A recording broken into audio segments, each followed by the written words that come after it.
I'm Ron Lawson, editor of Dirtbike magazine, and thanks for tuning in. This week, we got a chance to ride yet another new dirt bike from Triumph, the 2026 TF450C. In 2023, the total number of Triumph dirt bikes was 0. Now, with the arrival of this and the TF250C, there are 6, and more are stacking up in the pipeline. Today's off-road universe is divided into bikes made for every purpose, and Triumph is demonstrating they can play the specialization game as well as anyone. The new C models are cross-country race bikes that join the X motocross bikes and the E Enduro line. We have to admit that this one caught us by surprise. When we tested the TF450E, we said it would fill the role of cross-country racer for Triumph. That bike was so much more aggressively tuned than most other trail bikes, we didn't foresee an even more race-oriented line. Yet, here we are with the Triumph TF450C, which is basically a motocross bike set up for GNCC style racing. It sells for $10,699 and has the same motor, gearbox, and frame as the 2026 motocross bike. So it has a single overhead cam motor that pushes out over 60 horsepower through a 5-speed gearbox and uses a full competition muffler. The only engine tuning difference is off-road mapping. The chassis is built around the exact same frame as all the other dirt bikes in the Triumph line, but the KYB suspension is tuned for off-road. It has a larger fuel tank than the motocross bike, an 18-inch rear wheel, Dunlop AT82 tires, handguards, a skid plate, and a kickstand. If that sounds familiar, it's because KTM, Husqvarna, Honda, Gas, Yamaha, Kawasaki, and Beta all have cross-country race bikes that use more or less the same formula. For 2026, all 3 of the Triumph 450s have a new clutch hub and a new Belleville clutch spring. They also have new engine mounts and a new gearbox selector star.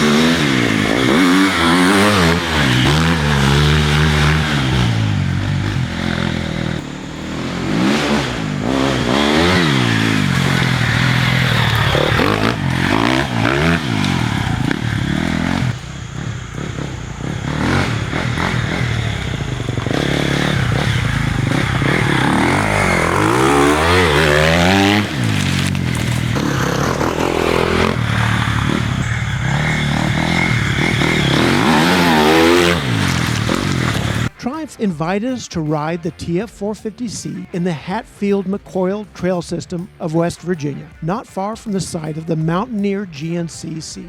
The West Virginia Trail Authority recently opened up a new network specifically for motorcycles called the Tornado Single Tracks. That's where we spent a day with the new Triumphs. Up front, you have to understand that the TF450C is a race bike. It has enough power to line up next to any MX bike and have a reasonable expectation of a hole shot. With that understanding, you can expect the bike to be a beast in the woods. But as beasts go, it does have some manners. Even the MX version has a smooth, sweet power delivery. The conditions we had in the Tornado Single Tracks were a little slippery. Overnight rainfall left polished clay in extremely wet conditions. The Triumph's power delivery was good enough to make it manageable, although you still had to be very respectful with the throttle. There was nowhere where you could use full power. Like the other Triumph off-road bikes, there's a pod on the left side of the handlebar that offers some help. It has a map switch, as well as buttons for traction control, launch assist, and quick shift.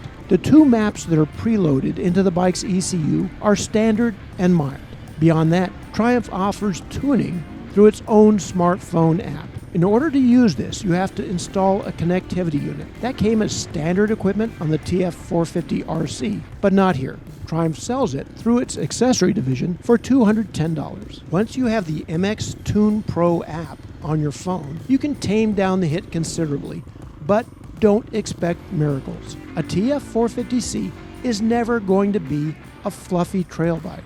You'll always have to deal with a boatload of power, and you will always have to beware of stalling, and you always have to cover the clutch. The suspension, on the other hand, stacks up well with anything in the off-road world. West Virginia gave us a wide swath of conditions, and the TF450C handled it all without issue. At least part of the credit has to go to that frame. We loved the way the original TF250X handled, and we have loved every Triumph since then. The TF450C feels light and easy to toss around.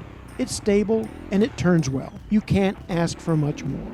The guys at Triumph are very clear on the point that the new C models are designed for GNCC racing. Maybe so, but they might be overlooking a more fruitful hunting ground out west. The NGPC and Works venues are naturals for this kind of bike. Anything with a strong MX heritage will do well there, and that includes this bike.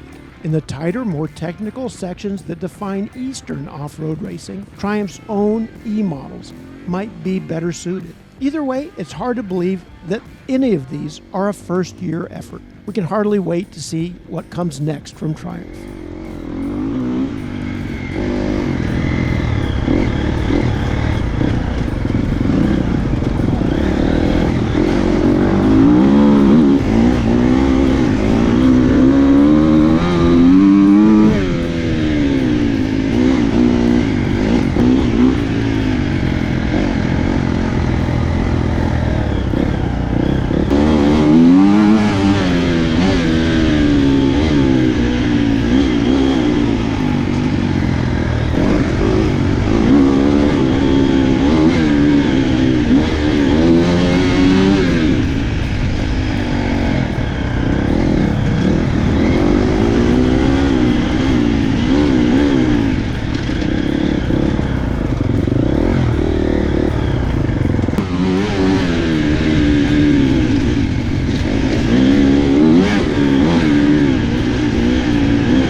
You can check back with us at dirtbikemagazine.com or right here on our YouTube channel. Plus, check us out on social media. We're always there, and we always have something to show. Thanks for watching.